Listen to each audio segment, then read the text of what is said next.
conocer cómo va a tener o cuál va a ser el impacto exactamente en este gasto de planillas con David Tuesta, el expresidente del Consejo Privado de Competitividad y también exministro. Bienvenido, gracias por esta entrevista. Buenas tardes. Buenas tardes, muy amable, encantado. Señor Tuesta, para empezar, ¿cómo es que evolucionan estos pagos en planilla? ¿Son necesarios realmente? Y sobre todo, ¿significa este incremento en el pago del personal más trabajadores y un mejor servicio en los sectores? Eh, Sin duda hay un problema ahí. Yo creo que el fondo del asunto no es si el sector público gana mucho o poco, o sea, sino cómo esto se relaciona con el servicio que le da a la población. Entonces, aquí lo que se observa es, a primera vista, que un crecimiento de casi 40%, ¿no? 38% para ser más Claro. exactos, durante ese periodo, al parecer no condice con los servicios que como ciudadanos venimos percibiendo. Ujú. Sí, eh, en todo caso parece que hay algún problema con la comunicación. Estamos conversando con el presidente del Consejo Privado de Competitividad, David Tuesta. Vamos a mejorar esa comunicación y nos volvemos a conectar con él. Estábamos escuchando que él indicaba que este gasto o este incremento en el pago de planillas no precisamente puede significar un mejor servicio a la comunidad. Y esto es porque se ha detectado pues un incremento importante en el pago del personal, ¿no? Si lo comparamos entre el 2019 hasta la fecha. Retomamos la comunicación entonces con el señor David Tuesta. Buenas tardes. Problemas técnicos. En todo caso, no condice si es que mayor pago no significa mejor servicio a la comunidad. Así lo podríamos resumir. Efectivamente, y de hecho se observan indicadores que están en retroceso, ¿no? Por Ahora, ejemplo, uno de los sectores que más ha incrementado es el sector de educación, ajá. que ha experimentado un crecimiento de casi 60% en los gastos de planilla, pero sin embargo observamos que el rendimiento de los alumnos se ha reducido en ese periodo, ¿no? Por estas pruebas que se les toma anualmente. Y también vemos pues que los locales, los centros educativos cada vez están peor, ¿no? De hecho se ven los indicadores que los colegios con servicios básicos, agua, desagüe y luz, que antes representaba como el 28% que estaban bien, solo el 28%, fíjese, ahora es el 20%, ¿no? Ha habido Claro, una ¿no? reducción incluso importante a pesar de ese mayor gasto que se realiza en el segmento. En salud también observamos que más del 90% de los establecimientos de salud están en condiciones deplorables, ¿no? El 90%. Entonces, y se ha gastado también en el sector salud, también una proporción, un incremento en gastos de planilla similar, ¿no? Ahora, Y lo que vemos es que esta es una tendencia que se sigue manteniendo, ¿no? Porque en el último presupuesto público, el de 2024 que se ha aprobado, de pronto nos hemos encontrado con que ha habido un incremento en el gasto de planillas de 10.000 millones de soles para este año. Entonces, eso ya nos dice que parece ser que no hay ningún tipo de preocupación respecto a que ese incremento esté relacionado con mejoras. señor Tuesta, ahora vemos que el Congreso también ha registrado un importante incremento en el pago de sus planillas. Esto de acá, ¿cómo también repercute, ¿no?, en el servicio que está haciendo y en el trabajo, sobre todo de los parlamentarios? ¿Lo está mejorando, empeorando o simplemente no ha contribuido? ¿Cuál es su perspectiva al respecto? Ese es uno de los temas que probablemente más nos preocupa, ¿no? El hecho de que sectores como el de, a ver, por ejemplo, cuando uno observa el gasto de planilla, uno se encuentra, por ejemplo, con incrementos de 122% en la planilla de la Junta Nacional de Justicia. Uno diría, bueno, es una institución nueva que está incrementado, puede ser, ¿no? Pero luego se encuentra que el Congreso ha incrementado en Perfecto. 104%. Señor, elevado a casi un 40%, señor Tuesta. Muchas gracias por habernos esperado. Y bueno, ya usted nos estaba explicando un poco sobre cómo se habían incrementado el pago de las planillas por sectores, pero estaba haciendo una reflexión que me parece importante retomarla en cuanto al gasto que se ha elevado en el Congreso, que dicho sea de paso, es uno de los poderes más desacreditados, más impopulares en el país.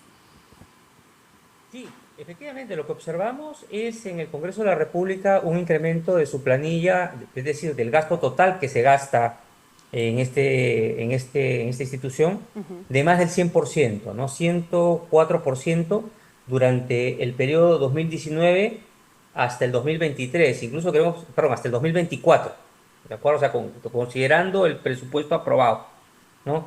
Y claro, uno dice o piensa, ¿no? Digamos que precisamente la productividad en ese sector, en esa institución probablemente no se ha incrementado, es más, son los casos de escándalo más bien los que se han incrementado.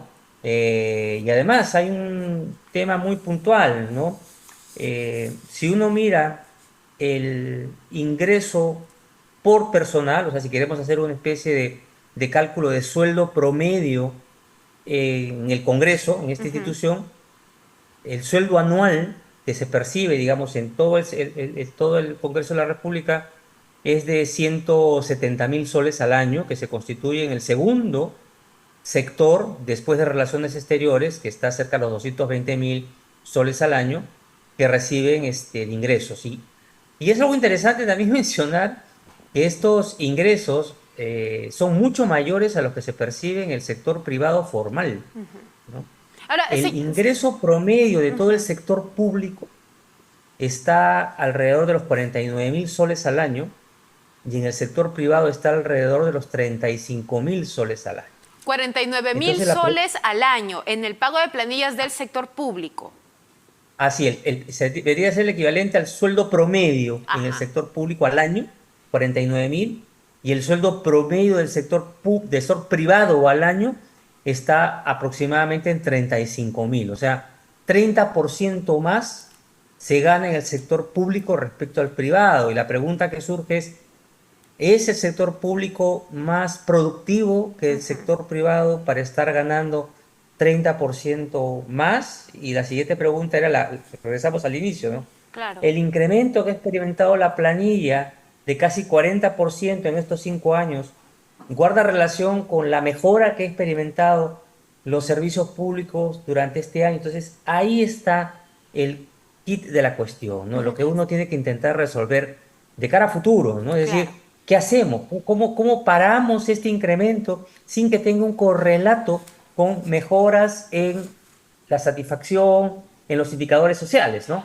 Ahora, señor Tuesta, la pregunta también que se me ocurre aquí es con respecto a lo mencionado por el ministro de Economía, José Arista, y esta llamada norma de austeridad, este último anuncio que había hecho, ¿no? Que va a ser los ajustes más significativos para reducir el gasto público porque hay preocupación de que no se cumpla nuevamente la regla fiscal. ¿Cómo podremos relacionar esto? ¿Qué tan peligroso es el hecho de que pueda influir este gasto que estamos teniendo de las planillas en el hecho de que no se pueda cumplir o que corra peligro, ¿no? El incumplimiento de la regla fiscal? Sí, mira, el gasto administrativo, los gastos superfluos que había considerado el ministro Arista es una buena señal, es una buena línea, pero el mayor gasto, el mayor peligro, ¿no? En el presupuesto está en los sueldos, ¿no? Eso sí no ha sido abordado dentro del discurso aún por parte del ministro, ¿no? Es decir, es difícil plantear, ¿no? Recortes, ¿no? Que se haga una poda en el sector público, ¿no? Es más, creo que existen muchas restricciones de carácter legislativo, normativo, que impiden hacer eso, ¿no? Bueno, antes se podía, hoy creo que es algo más complicado porque existen normativas de reposiciones no muy claras, entonces es complicado. Pero sí, al menos debería abordar candados, ¿no? Que eviten que se sigan generando incrementos sin que tenga relación con mejora, porque ahí está realmente el peligro, el riesgo grande está ahí. Es Colocar cierto, candados, con mejoras y reducciones en colo- compras, en ajá. consultorías, en papel, lapicero, servicios de telefonía, seguro que se pueden hacer ahorros, ¿no? Seguro, pero no es donde está el mayor riesgo. El mayor riesgo está en las planillas, que en total representa casi 80.000 millones de soles, y en total, ¿no? Ha tenido durante todo este periodo un costo de 80.000 millones de soles, un incremento de 80.000 millones de soles, y que sigue creciendo. Claro. Ahí está el problema. En todo caso, candados, pero en la contratación de personal, ¿verdad? Sin duda. Contratación e incrementos también diría, porque una cosa es, ok, contratar, necesito contratar. Yo creo que el mayor candado debería estar en incremento sobre todo, ¿no? Porque el incremento de alguna manera está relacionado a la productividad que tú tienes, ¿no? Entonces Claro. debería ser muy sensible en medirse cada cuánto incremento y por qué incremento, Y ¿no? mucho influye también estos pedidos de los pactos colectivos, ¿verdad? El año pasado, por ejemplo, todos los peruanos han estado indignados por aquellos bonos que se le entregaron a los trabajadores del Congreso. ¿Qué tanto eso significa también en el gasto público? Ahí se requiere definitivamente una reingeniería, ¿no? Porque si no, estamos supeditados y el gasto fiscal, la regla fiscal, los riesgos fiscales están supeditados justamente a arreglos, ¿no? Eh, que seguramente han sido un triunfo para los sindicatos y detrás, digamos, que han empujado estas medidas, pero viene significando una pérdida, un golpe duro a las arcas fiscales y sobre todo al contribuyente, ¿no? Usted, yo, los que pagamos nuestros impuestos y vemos que simplemente se incrementan sueldos y salarios, sí que guarda relación con un servicio ciudadano adecuado. Claro, ahora, señor Tuesta, ¿cómo podríamos graficar esto, no? ¿Cómo es que se inicia o se acelera la contratación de más personal en los diferentes sectores? ¿Cómo podríamos nosotros explicarlos? ¿Ante qué necesidad comienza a generarse este problema? Yo creo, a ver, lo que se observa es que desde aproximadamente mediados de la década pasada ha empezado a presentarse una flexibilización en las normativas, se ha empezado a presentar, vamos a decir, precedentes o fallos, ¿no? En las diferentes cortes, ¿no? Que han estado influenciados, digamos, por una agenda particular, ideológica, digamos, en el ámbito de mayor peso hacia el trabajador que hacia el desarrollo de empresas, ¿no? Yo creo que al final las legislaciones laborales tienen un equilibrio, ¿no? O deberían mantener un equilibrio porque, si bien es cierto, las empresas necesitan del trabajador, el trabajador también necesita de las empresas para tener empleo. Entonces ha habido un movimiento a una sobreprotección. Algunos dirán que no existe tal término de la sobreprotección, porque el trabajador siempre tiene que ser protegido, pero si en un extremo yo doy todo incremento de 50%, 100% al año, por exagerar, ¿no? Eso definitivamente no sé cómo se llama, pero no guarda sentido, ¿no? Entonces uno tiene que tener un equilibrio en relación a los incrementos, a la contratación, en función a las necesidades de mercado. En el sector privado va quedando más claro, ¿no? Y de hecho, esas restricciones laborales existentes de alguna manera genera que en el sector privado se genere informalidad. Nadie quiere contratar o muy poca gente quiere contratar porque le sale muy caro. En el sector público, pues lo tienes un poco libre, ¿no? Porque puedes seguir contratando, nadie te mide tu productividad, el dinero no es tuyo, es del contribuyente, y entonces cuando hay simplemente la voluntad digamos, o el empeño de algunos políticos por dar normativas de este tipo, se generan justamente este tipo de tendencias que no tienen control. Yo te diría que desde mediados de la década pasada es que se empiezan a observar el desencadenamiento de esta tendencia que estamos observando ahora y claramente que ya está sin control. Ahora, con respecto a la regla fiscal, señor Tuesta, ¿qué hacer o qué es lo que debe priorizar actualmente el ministro, ¿no? Entendemos que no puede hacer un recorte de personal de buenas a primeras, quizás se necesite un análisis de más tiempo, ¿no? Y va a hacer por ahí sus ajustes en cuanto a logística, pero quizás priorizar algunos proyectos, dejar de lado otros, ¿cómo podría él hacer? Sí, sin duda, digamos, el tema tiene que concentrarse por un lado en crecimiento económico. La base, ¿no? La base sobre el cual uno puede recaudar y generar ingresos sin incrementar los impuestos.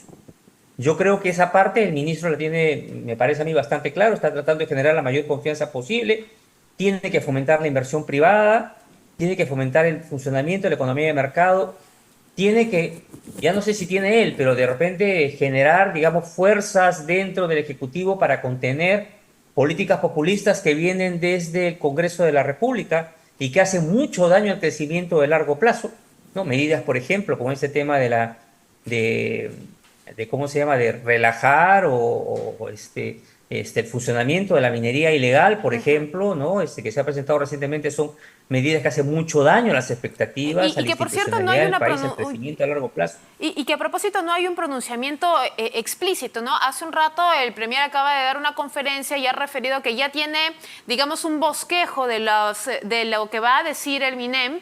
Sin embargo, todavía van ellos a analizar un poco para que puedan socializarlo con la prensa. ¿Qué opinión merece esto, no?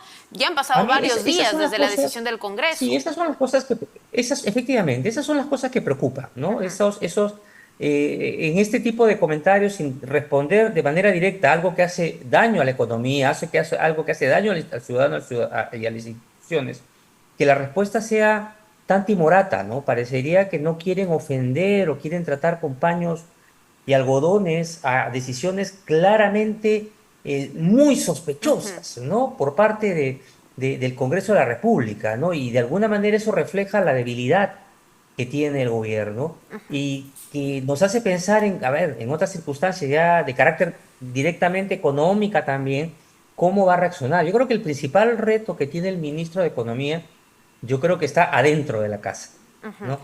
Nadie duda que el ministro sabe lo que hay que hacer. Nadie duda de sus capacidades, de su templanza, de su fortaleza, de su aplomo y de su conocimiento. El tema es si eso, todo ese componente de virtudes que he mencionado, va a tener que ponerlo con todo dentro de la casa para recibir el apoyo. Y ese apoyo significa al final que la presidenta y el premier van a tener que comprarse determinados pleitos, entre comillas, vamos a llamarle pleitos, pero vamos a Así decir es. defensa Les en toca de una vez. favor Señor del Tuesta, ciudadano y de la economía. ya para cerrar, por favor, ¿no? El Banco Central de Reserva espera que la inversión pública crezca al cierre de este año un 4% aproximadamente. Con este ritmo, con estas pretensiones del MEF, ¿se espera cumplir con la regla fiscal para el cierre de este año o todavía hay alguna preocupación u obstáculo? Estamos, yo te diría, en el límite. El crecimiento con 3% va a ser sumamente difícil. Si se puede aspirar a crecer a 4, el escenario es un poco más factible. Pero se requiere justamente para crecer cercano al 4, al menos este año, se requiere una actitud muy, muy diferente por parte de la presidenta y por parte del premier. Yo creo que ahí reside hoy gran parte de la receta para crecer, un compromiso con la institucionalidad, con el discurso y las señales que ojalá se logren dar. Perfecto, le agradecemos mucho, señor David Tuesta. David Tuesta, presidenta del Consejo Privado de Competitividad, dando pues su opinión y análisis también en cuanto a este incremento de 38% en cuanto a las planillas que se pagan en el Estado, en una comparación entre el 2019 hasta